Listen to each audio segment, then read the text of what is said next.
Je porte ma croix. Je combats le bon combat de la foi, et je garde la foi. Je compte renoncer, j'ai accepté Christ donc je porte ma croix.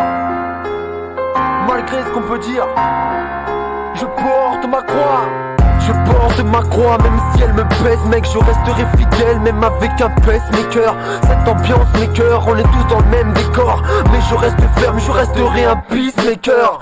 Rester droit dans mes valeurs, c'est dans mes codes. Rester intégré ferme dans ma foi, c'est dans mes cordes. Ma croix est lourde, mais je reste fort, car tomber dans l'erreur m'éloignerait de la couronne. Je porte ma croix dans ce monde hardcore qui conduit ma génération toujours plus dans les cordes. Je combats sans cesse l'ennemi et ses potes. J'ai du mal à retenir tous mes proches qui l'emportent. Je souffre pour mes proches car l'ennemi les cogne. Je m'adresse à vous, je vous en supplie, restez forts. Ceux qui restent fermes dans l'épreuve seront plus forts. Refermez les portes car la séduction approche. Je porte ma croix, malgré les combats sur ma route je m'accroche. Garde la tête haute, je porte ma croix. Comme un soldat jusqu'au bout gardant la foi. Je porte ma croix, malgré les combats sur ma route je m'accroche. Garde la tête haute, je porte ma croix. Comme un soldat jusqu'au bout gardant la foi. Je porte dans mon cœur l'unité des frères et sœurs. Aspire au réveil de nous voir marcher d'un même cœur. Tous dans le même corps et complémentaires pour lutter contre la division que l'ennemi a su faire. Je porte ma croix même dans les critiques, souffrant pour l'évangile mais je reste en équilibre. Je compte mes ennemis en restant sur ma rive. Je la pêche en Dieu seul qui me fortifie. Je porte ma croix comme Christ a porté la sienne. Chaque jour qui se lève je compte mourir à moi-même. L'amour sur mes lèvres lorsque la haine s'élève. C'est tellement dur c'est vrai car le péché est célèbre. Je porte ma croix dans un monde sans valeur. Ça me fait mal au cœur de voir la jeunesse qui se perd dans ce système qui nous a rendus si terre. Mais je proclame que la lumière se révèle dans les ténèbres. Je porte ma croix, malgré les combats sur ma route je m'accroche. Garde la tête haute, je porte ma croix. Comme un soldat jusqu'au bout gardant la foi. Je porte ma croix, malgré les combats sur ma route je m'accroche. Garde la tête haute, je porte ma croix. Comme un soldat jusqu'au bout gardant la foi.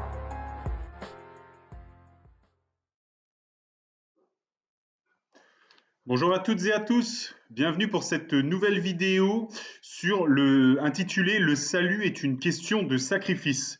Je répète, le salut est une question de sacrifice.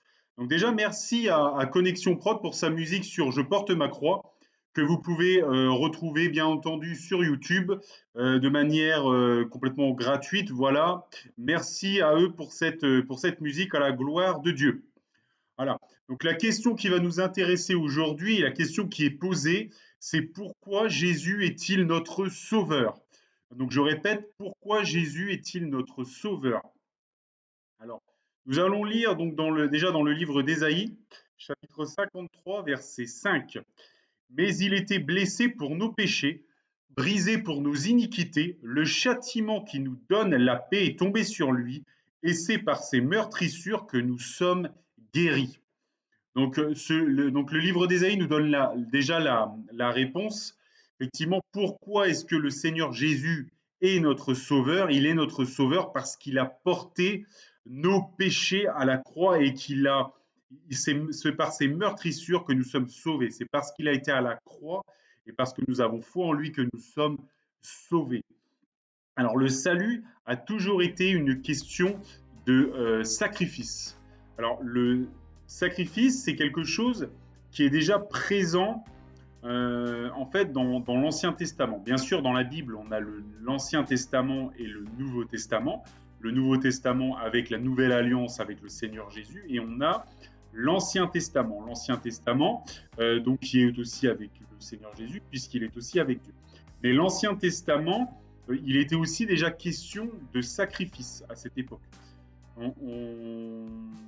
Alors, on retrouve finalement ça dès l'origine, si je puis dire, c'est-à-dire dans le livre de la Genèse, chapitre 3, versets 9 à 21, on nous dit donc dès le départ que l'Éternel Dieu appela l'homme et lui dit « Où es-tu » donc vraiment chapitre 3, vraiment le tout début de la Bible, de l'Ancien Testament.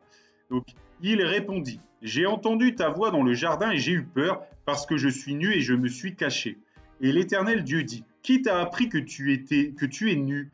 Est-ce que tu as mangé du fruit de l'arbre dont je t'avais défendu de manger ?» L'homme répondit, « La femme que tu as mise auprès de moi m'a donné de l'arbre et j'en ai mangé. » Et l'Éternel Dieu dit à la femme, « Pourquoi tu fais cela ?» La femme répondit, « Le serpent m'a séduite et j'en ai mangé. » L'Éternel Dieu dit au serpent, « Puisque tu as fait cela, tu seras maudit entre tout le bétail, entre tous les animaux des champs. Tu marcheras sur ton ventre et tu mangeras de la poussière tous les jours de ta vie. Je mettrai inimitié entre toi et la femme, entre ta postérité et sa postérité. Celle-ci t'écrasera la tête et tu lui blesseras le talon. » Il dit à la femme, « J'augmenterai la souffrance de tes grossesses, tu enfanteras avec douleur et tes désirs se porteront vers ton mari, mais il dominera sur toi. » Et il dit à l'homme, « Puisque tu as écouté la voix de ta femme et que tu as mangé de l'arbre au sujet de laquelle je t'ai fait donner cet ordre, tu n'en mangeras point, le sol sera maudit à cause de toi, et c'est à force de peine que tu en tireras le fruit, que tu en tireras ta nourriture tous les jours de ta vie. Et il te produira des épines et des ronces, et tu mangeras de l'herbe des champs. C'est à la sueur de ton visage que tu mangeras du pain, jusqu'à ce que tu retournes dans la terre, d'où tu as été pris, car tu es poussière, et tu retourneras dans la poussière. » Adam donna à sa femme le nom d'Ève, car elle a été la mère de tous les vivants. L'Éternel Dieu fit à Adam et à sa femme des habits de peau et il les en revêtit. Voilà. Donc effectivement, il y a eu transgression, il y a eu ce qu'on appelle le péché, désobéissance à l'ordre de Dieu, donc parce qu'ils ont mangé du fruit dont ils n'avaient pas le droit. Voilà, je ne vais pas passer plus de temps sur ça, mais en tout cas, observez bien le chapitre 3, verset 21. L'Éternel Dieu fit à Adam et à sa femme des habits de peau et il les en revêtit. Le Seigneur a revêti Adam et Ève, parce qu'ils étaient nus, de vêtements d'animaux. Il les a revêtis d'habits de peau. Alors, les habits de peau, le Seigneur, en fait, il a été... c'est l'ombre des images, enfin c'était l'ombre des choses à venir. C'est-à-dire que il a été prendre des animaux qu'il a tués, qu'il a sacrifiés, et il a pris ces vêtements qu'il a mis à Adam et à Ève. C'est-à-dire que dès l'origine, on a déjà un sacrifice. C'est-à-dire que quand il y a péché, le Seigneur a besoin, le Seigneur désire, le Seigneur demande un sacrifice. Et c'est par ce sacrifice qu'on fait l'expiation des péchés. Et il a été remettre les habits de peau et il a revêtu Adam et Ève de ces habits de peau. Donc, vous voyez, dès le départ, il est question d'un sacrifice. Alors là, il n'est pas évoqué effectivement directement et on ne rentre pas dans le détail à ce moment-là de sacrifice, mais on voit, si vous voulez, vraiment l'ombre des choses, c'est-à-dire les habits de peau qu'il a été chercher sur des animaux, bien sûr, qui ont été sacrifiés. Donc, un peu plus loin dans la Bible, donc toujours dans l'Ancien Testament, après que le peuple d'Israël ait été choisi, que le peuple d'Israël ait été délivré des Égyptiens, donc Moïse a été donc, vers le peuple en Israël, etc. Donc il a été libéré, le peuple juif. Le Seigneur a donné des instructions et des ordres à Moïse dans un livre qu'on appelle le Lévitique, qui est le livre qui dit quels sont les sacrifices qui doivent être faits et quelle est la loi qui est encore aujourd'hui appliquée en Israël pour le judaïsme, dans le judaïsme. Donc c'est un exemple que je vous ai pris pour vous montrer vraiment que les sacrifices sont présents dès le départ et ils sont vraiment donnés comme étant importants pour le Seigneur. Vous voyez Lévitique chapitre 1 versets 1 à 17, l'Éternel appela Moïse de la terre de la tente d'assignation, il lui parla et dit: Parle aux enfants d'Israël et dis-leur, lorsque quelqu'un d'entre vous fera une offrande à l'Éternel, il offrira du bétail, du gros et du menu bétail. Si son offrande est un holocauste de gros bétail, c'est-à-dire un sacrifice de gros bétail, il offrira un mâle sans défaut. Il l'offrira à l'entrée dans la tente d'assignation devant l'Éternel pour obtenir sa faveur. Il posera sa main sur la tête de l'Holocauste qui sera agréé de l'Éternel pour lui servir d'expiation. Vous voyez, l'expiation. Expiation, vous voyez, c'est vraiment aussi expiation des péchés. Il égorgera le veau devant l'Éternel et les sacrificateurs fils d'Aaron offriront le sang et le répandront tout autour sur l'autel qui est à l'entrée de la tente d'assignation. Il dépouillera l'Holocauste et le coupera par morceaux. Les fils du sacrificateur Aaron mettront du feu sur l'autel et arrangeront du bois sur le feu. Les sacrificateurs fils d'Aaron poseront les morceaux, la tête et la graisse sur le bois mis au feu sur l'autel. Il lavera avec de l'eau les entrailles et les jambes, et le sacrificateur brûlera le tout sur l'autel. C'est un holocauste, un sacrifice consumé par le feu, d'une agréable odeur à l'Éternel. Si son offrande est un holocauste de menu bétail, d'agneau ou de chèvre, il offrira un mâle sans défaut, etc., etc. Vous voyez, c'est-à-dire quel type d'animaux il faut en fonction de quel sacrifice on fait. Il y a aussi bien sûr les sacrifices d'expiation des péchés qui vont un peu plus loin, voilà, avec différents animaux, et le Seigneur donne ses instructions sur qui doit le faire. Donc ce sont les Lévites, voilà,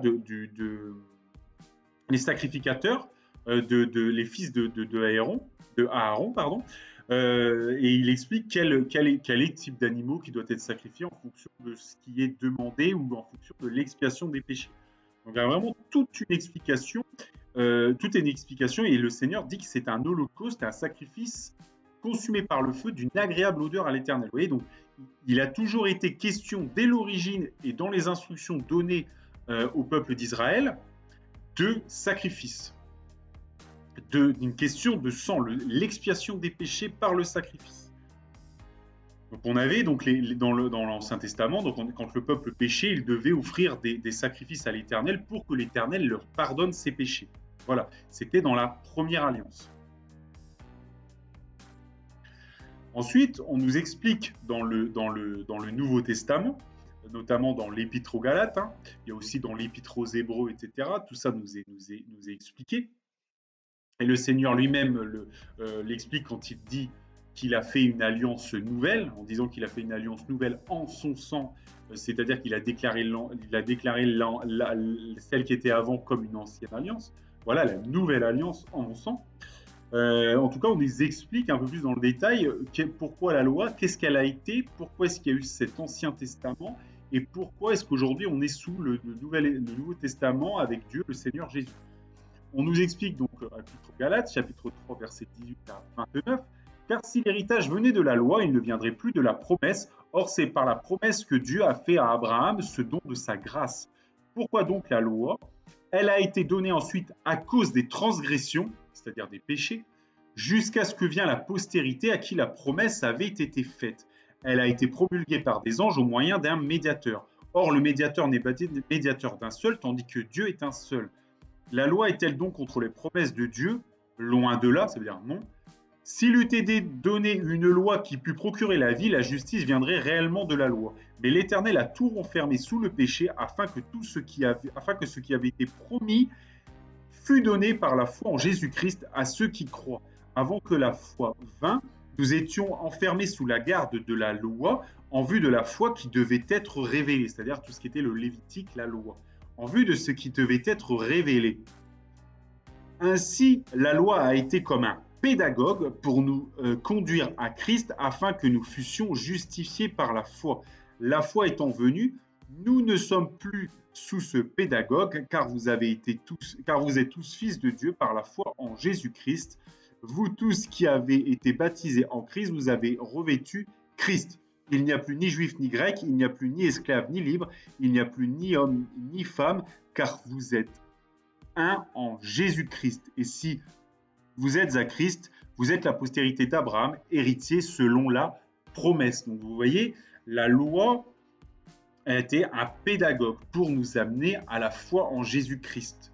Bien sûr, les commandements du Seigneur sont toujours d'actualité, qu'il faut l'adorer lui seul, qu'il faut l'aimer de tout son cœur, de toute son âme, qu'il ne faut pas voler, pas dérober, etc. Mais tout ce qui était la loi avec les sacrifices, etc., nous ne sommes plus sous cette loi.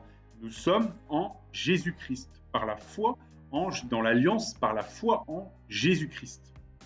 Donc voilà, vous voyez vraiment l'articulation entre Il y a eu des sacrifices dès le départ. Le sacrifice a été nécessaire à cause des transgressions, à cause des péchés. La loi a été donnée pour dire quels étaient les animaux qui devaient être sacrifiés, etc., pour tel ou tel type de péché. Et ensuite est venue la foi en Jésus-Christ. Et Jésus-Christ s'est sacrifié pour nous à la croix. Donc en fait, il a aussi été question de sacrifice dans la nouvelle alliance. Mais il n'y aura qu'un seul et unique sacrifice, le sacrifice du Seigneur Jésus à la croix.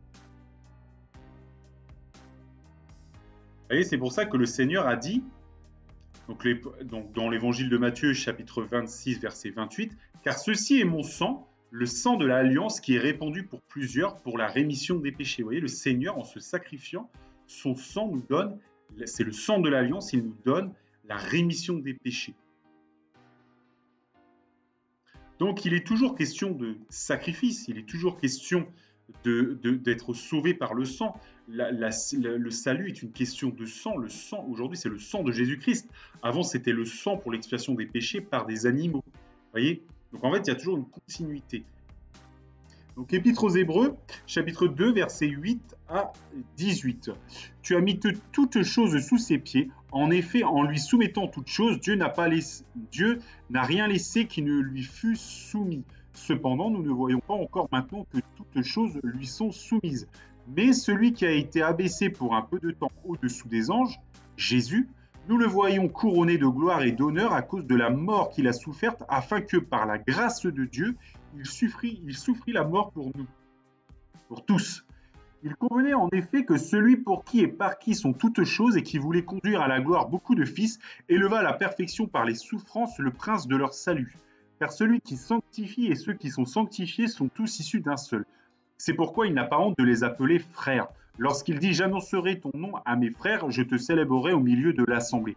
Et encore, je me confierai en toi, et encore, me voici, moi et les enfants que Dieu m'a donnés. » Ainsi donc, puisque les enfants participent au sang et à la chair, il y a également participé lui-même, afin que par la mort, il anéantisse celui qui a la puissance de la mort, c'est-à-dire le diable, et qu'il délivrera tous ceux qui, par crainte de la mort, étaient toute leur vie retenus dans la servitude. Car assurément, ce n'est pas des anges qu'il vient en aide, mais c'est à la postérité d'Abraham. En conséquence, il a été rendu semblable en toutes choses à ses frères, afin qu'il fût un souverain sacrificateur miséricordieux et fidèle dans le service de Dieu, pour faire l'expiation des péchés du peuple. Car ayant été tenté lui-même dans ce qu'il a souffert, il peut secourir ceux qui sont tentés. Vous voyez, c'est-à-dire c'était le plan de Dieu. Le Seigneur Jésus, son sacrifice à la croix, est le plan de Dieu pour nous sauver, pour nous amener à la perfection, pour nous laver de nos péchés. Voilà, donc c'est en cela qu'on est effectivement bien sûr dans une nouvelle alliance, d'autant plus excellente par rapport à l'ancienne alliance. Donc voilà quelle est l'articulation entre l'ancienne alliance et la nouvelle alliance. Avant, il y avait un souverain sacrificateur et un peuple, les Lévites, qui sacrifiaient des animaux. Le sang faisait l'expiation des péchés. Aujourd'hui, nous avons le Seigneur Jésus qui a été à la croix une fois pour toutes, qui s'est sacrifié pour nos péchés une fois pour toutes. Et c'est lui qui est désormais notre souverain sacrificateur devant le Seigneur à perpétuité. C'est-à-dire qu'il n'a pas besoin, à chaque fois qu'il y a des péchés, de faire des sacrifices d'animaux, etc. Non, car il a lavé les péchés une bonne fois pour toutes. Alors bien sûr, puisqu'il nous lave de nos péchés, mais nous devons lutter contre le péché. Nous devons nous détourner du péché, bien entendu. Et pas faire comme peuvent faire certaines personnes, c'est-à-dire « Ah, c'est bon, puisque le Seigneur nous lave du péché, on va continuer à pécher. » Pas du tout.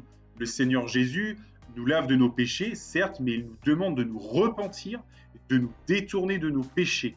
Nous devons nous appuyer sur le Seigneur Jésus pour, bien entendu, être sauvés, car c'est lui qui nous sauve par grâce, par son sacrifice, et nous devons nous appuyer sur lui pour nous détourner de nos péchés, et nous devons nous détourner de nos péchés. Il nous demande. N'oubliez pas que quand même dans le livre de l'Apocalypse, quand le Seigneur Jésus a été devant les 7 églises, il y a 5 églises, il leur a demandé de se repentir, c'est-à-dire de changer certaines choses qu'elles faisaient, c'est-à-dire de se mettre en conformité dans leur comportement. Alors, Épître aux Hébreux, je vais m'avancer, c'est un peu petit, chapitre 9, versets 1 à 23. La première alliance avait aussi des ordonnances relatives au culte et le sanctuaire terrestre. Un tabernacle fut en effet construit dans la partie intérieure appelée le lieu saint. Était le chandelier, la table et les pains de proposition. Derrière le second voile se trouvait la partie du tabernacle appelée le Saint des Saints, renfermant l'autel d'or pour les parfums et l'arche de l'alliance entièrement recouverte d'or. Il y avait dans l'arche un vase d'or contenant la manne, la verge d'Aaron qui avait fleuri et les tables de l'alliance. Au-dessus de l'arche étaient les chérubins de la gloire couvrant de leur ombre le propitiateur. Ce n'est pas le moment de parler en détail là-dessus. Or, ces choses étaient ainsi disposées, les sacrificateurs qui font le service entrent en tout temps dans la première partie du tabernacle. Et dans la seconde, le souverain sacrificateur seul entre une fois par an, non sans y porter du sang qu'il offre pour lui-même et pour les péchés du peuple. Vous voyez, vraiment, la salut est une question de sang. Le Saint-Esprit montrait par là que le chemin donc, du second lieu, du Saint des Saints, que seul le souverain sacrificateur pouvait aller, je finis ma parenthèse, le Saint-Esprit montrait par là que le chemin du lieu très saint n'était pas encore ouvert tant que le premier tabernacle subsistait. C'était une figure pour le temps actuel où l'on présente des offrandes et des sacrifices qui ne peuvent rendre parfait sous le rapport de la conscience celui qui rend ce culte, et qui, avec les aliments, les boissons et les diverses ablutions, étaient des ordonnances charnelles imposées seulement jusqu'à une époque de réformation. Je refais mes parenthèses, jusqu'à temps que quelque chose, finalement, la réformation, les réformes, que les choses changent. Mais Christ est venu comme souverain sacrificateur des biens à venir. Il a traversé le tabernacle plus grand et plus parfait qui n'est pas construit de main d'homme, c'est-à-dire qui n'est pas de cette création.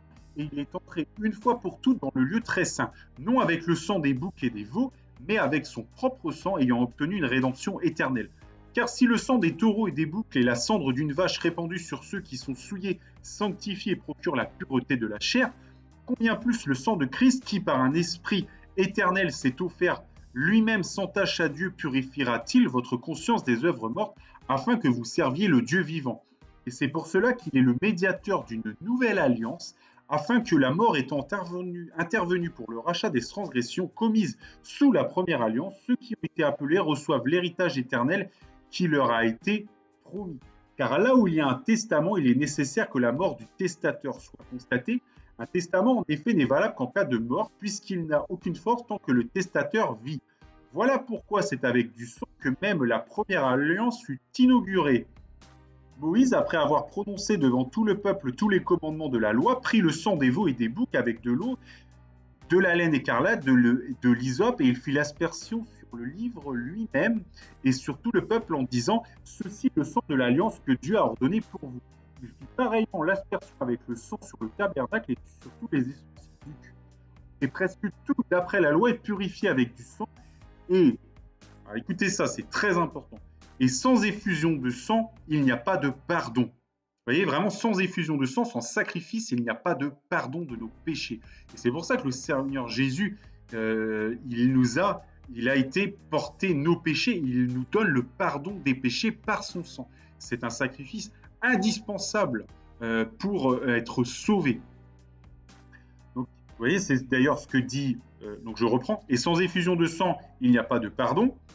Il était donc nécessaire, puisque les images des choses qui sont dans les cieux devaient être purifiées de cette manière, que les choses célestes elles-mêmes le fussent par des sacrifices plus excellents que ceux-là. Car Christ n'est pas entré dans un sanctuaire fait de main d'homme, en imitation du véritable, mais il est entré dans le ciel même, afin de comparaître maintenant pour nous devant la face de Dieu. Donc vraiment, c'est le Seigneur qui intercède pour nous. Quand il arrive malheureusement, il ne faut pas que ça arrive souvent, mais quand il arrive que nous tombions et que nous péchions, le Seigneur Jésus, il intercède et il dit, voilà, j'ai payé pour son péché à la croix. Vous voyez, c'est un sacrifice, éternel et qui vaut beaucoup plus, bien entendu, qui est infiniment au-delà que les anciens sacrifices de l'ancienne alliance. Parce que là, il nous purifie vraiment de tout. Il nous purifie le sang du Seigneur Jésus nous purifie. Et c'est un sacrifice une fois pour toutes. Voilà. Donc oui, le sang du Seigneur Jésus est nécessaire pour notre salut. Il en est le fondement. La foi nous amène à la croix, nous amène à la repentance, nous amène à comprendre le sacrifice du Seigneur Jésus et combien le sang du Christ est précieux, car sans effusion de sang, il n'y a pas de pardon. Merci Seigneur d'avoir été à la croix et vraiment la croix, Seigneur, le sacrifice que tu as fait à la croix, c'est ce qui nous sauve pour nos péchés et nos transgressions, car nous sommes tous pécheurs. Merci Seigneur. Épître, et il faut vraiment respecter et aimer ce sacrifice, aimer la croix. Vraiment, l'épître Jacques, chapitre 4, verset 4 nous dit « Adultères que vous êtes, ne savez-vous pas que l'amour du monde est inimitié contre Dieu? Celui donc qui veut être ami du monde se rend ennemi de Dieu. Ne soyez pas amis, ne soyez pas amis du monde, car le monde dit que le sacrifice de la croix est un échec. Non, nous sommes amis de Dieu. Le sacrifice du Seigneur, la croix est une victoire éternelle et totale sur le péché et sur notre ennemi, le diable.